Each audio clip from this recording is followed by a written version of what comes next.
আজ প্রভাতের হৃদয় উঠে চঞ্চলে, আজ শরতের আলোয় এই যে চেয়ে দেখি, মনে হয় এ যেন আমার প্রথম দেখা।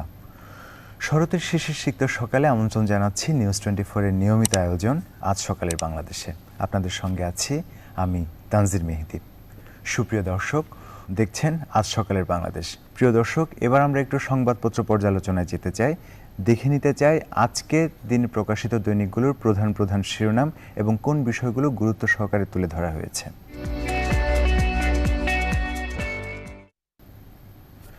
শুরুতে আমার হাতে আছে বাংলাদেশ প্রতিদিন। বাংলাদেশ প্রতিদিনের প্রধান শিরোনাম আমরা দেখতে পাচ্ছি, ফের দখল উত্তরে সে জমি। কঠোরতায়ও থামছে না অপরাধ, স্কুল ছাত্রীকে ধর্ষণ, গ্রেপ্তার আওয়ামী লীগ নেতা।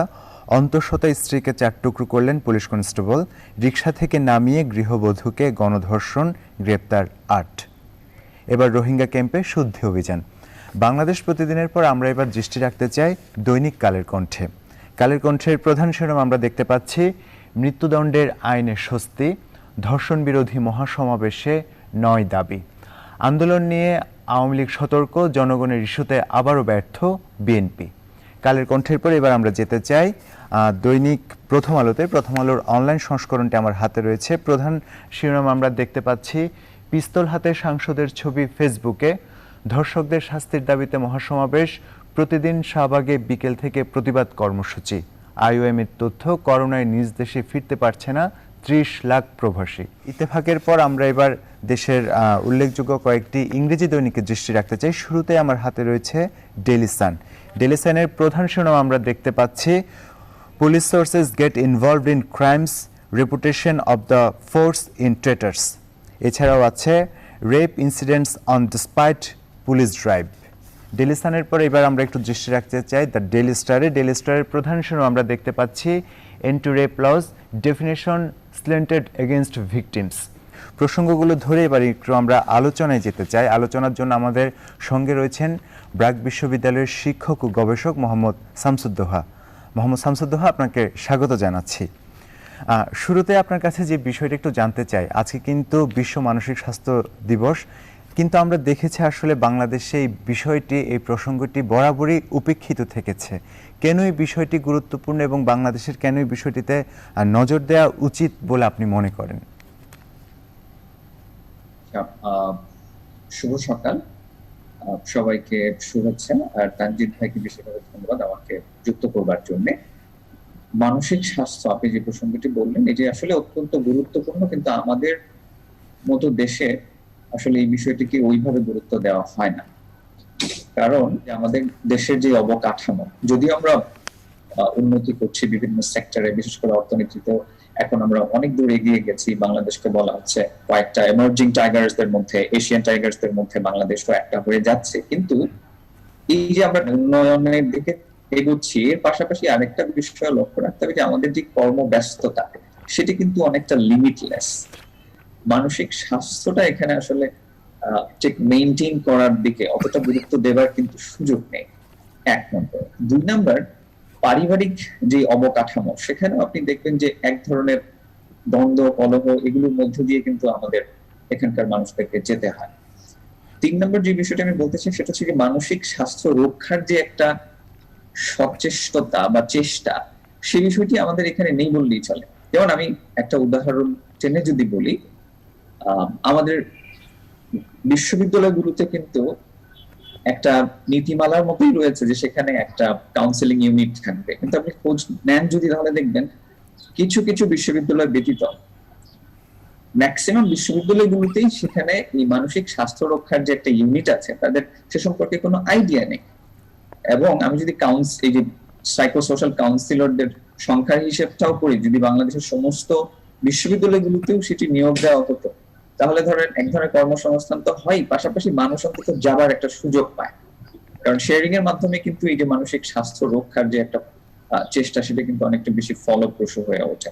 কারণ আপনি যখন আপনার স্ট্রেস থেকেই তো মানসিক অশান্তি, মানসিক অস্থিরতা সেটা তৈরি হয়। তো সেই স্ট্রেস যদি কারোর সাথে সে শেয়ার করতে পারে এবং সে যদি বিশেষজ্ঞ হয়, সেই জায়গা থেকে কিন্তু বেশ খানিকটা উত্তরণ সম্ভব। আর আপনি যেটি বললেন, অবশ্যই এটা একটা ভীতিকর ব্যাপার। কারণ বিশ্বে যদি আমরা চিন্তা করি, তাহলে দেখবো যে প্রায় 1 বিলিয়ন মানুষ কিন্তু মানসিক স্বাস্থ্যজনিত সমস্যায় তারা ভুগছে। পাশাপাশি এর মধ্যে আমরা দেখতে পাচ্ছি বাংলাদেশের 17% মানুষ হচ্ছে মানসিক স্বাস্থ্যজনিত সমস্যায় তারা ভুগছে। তার মধ্যে আবার 14% হচ্ছে শিশু কিংবা কিশোর।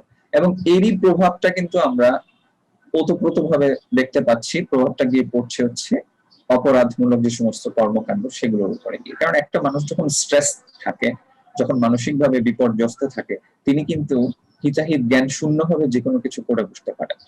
তো সবকিছু মিলিয়ে এই মানসিক স্বাস্থ্যের ব্যাপারটিকে আমাদের আরো গুরুত্ব সহকারে দেখতে হবে। তাহলে ধরেন সামাজিক যে অপরাধমূলক কর্মকাণ্ড সেগুলোকেও কিন্তু রুখে দেওয়া যাবে বলে আমি মনে করি। আর এই বিষয়ে অবশ্যই সংশ্লিষ্ট যারা রয়েছেন তাদেরকে আরো বেশি মনোযোগী হতে হবে। আর সামাজিক অপরাধের প্রসঙ্গ যেহেতু আপনি সামনে আনলেন, আপনাকে এই বিষয়ে একটা বিষয় একটু জানতে চাই। আমরা দেখেছি আসলে বর্তমান সময়ে আসলে প্রতিদিনই ধর্ষণের খবর আসছে। আজকেও কিন্তু বিভিন্ন পত্রিকাগুলোতে সেই খবরটি গুরুত্ব সহকারে উঠে এসেছে। সরকার কিন্তু কঠোর হচ্ছে। আন্দোলনের মুখে কিন্তু সরকার বলেছে যে ধর্ষণের সর্বোচ্চ শাস্তি মৃত্যুদণ্ড করার ক্ষেত্রে তারা সিদ্ধান্ত নিয়েছে। তারপরে এই অপরাধ থামানো যাচ্ছে না। আসলে সংকটটা কোথায় আছে? কেন এই অপরাধ এরপরেও থামছে না? জি, হ্যাঁ, আপনি যেটি বললেন সেটি দেশ ধরে বলতে চাই।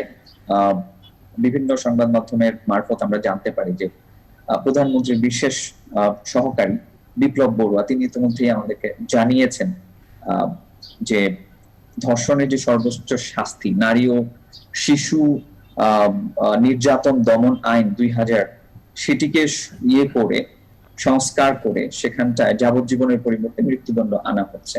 আমরা অবশ্যই এই উদ্যোগকে সাধুবাদ জানাই। এর মাধ্যমে হয়তো এই যে বর্তমান যে একটা অস্থিরতা চলছে, আন্দোলন চলছে, সেটারও একটা সুরাহা হয়তো হয়ে যাবে। কারণ তারা যে সমস্ত দাবিগুলো করেছে আমার দৃষ্টিতে ম্যাক্সিমাম দাবিগুলো কিন্তু অত্যন্ত যৌক্তিক এবং খুবই দরকার। তো সেই ক্ষেত্রে তারা আবার আরেকটা ডিক্লারেশন দিয়েছে যে 16 তারিখের মধ্যে দাবি যদি মেনে না নেওয়া হয় তারা নোয়াখালী বেগমগঞ্জের উদ্দেশ্যে তারা লং মার্চে যাবেন। তো সেইটিরও একটা সুরাহা হবে। পাশাপাশি আমার মনে হয় জনমনে আইনগতভাবে এক ধরনের স্বস্তি আসবে। কিন্তু আসল সমস্যাটা হচ্ছে আপনার প্রয়োগের ক্ষেত্রে। কারণ আমরা দেখতে পাচ্ছি যাবজ্জীবনই আমরা যদি ধরি, কিন্তু যাবজ্জীবনটাই আসলে কজনকে দেওয়া হয়েছে।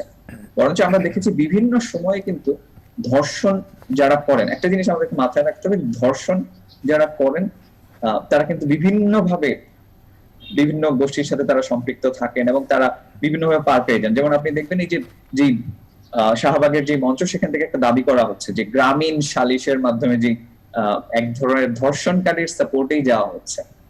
তো সেটিও কিন্তু আমাদেরকে দেখতে হবে যে আইনের প্রয়োগটা আসলে কিভাবে হচ্ছে।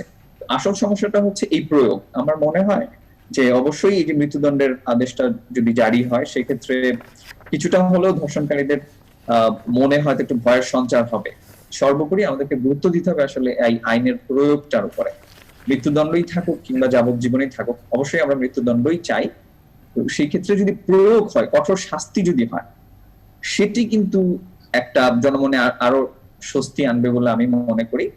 আর আপনি খেয়াল করে দেখবেন যে আমাদের দেশে ভিকটিমের পক্ষে যাওয়ার প্রবণতা কিন্তু কম। আর বিশেষ করে যে এই যে ধর্ষণের যে ব্যাপারটা, যেমন গণজাগরণে যে শাহবাগ থেকে এখন যে আন্দোলন মঞ্চটা আছে, সেখান থেকে তারা আরেকটা দাবি করেছে যে ডিএনএ টেস্টের মাধ্যমে যাতে এই টেস্টটাকে যাতে এখানে এই আইনের আওতায় নিয়ে আসা হয়।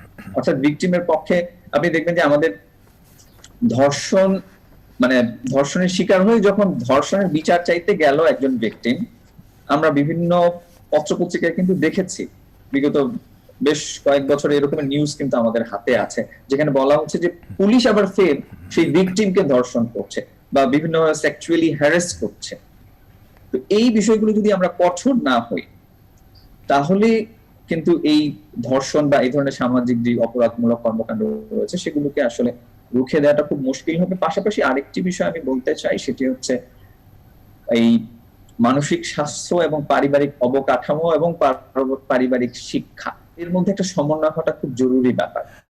আপনার কাছে আমি আরেকটা প্রসঙ্গে একটু আসতে চাই, আর সেটা হচ্ছে আমরা বাংলাদেশে কিন্তু বলা হচ্ছে করোনায় 4.5 মাসের সর্বনিম্ন মৃত্যু, অর্থাৎ করোনা সংক্রমণ বাংলাদেশে কিছুটা কমে এসেছে, কিন্তু উদ্বেগের কথা হচ্ছে আবার বিশ্বের চিত্রটা কিন্তু বিপরীত, বিশ্বে আবার বেড়ে যাচ্ছে।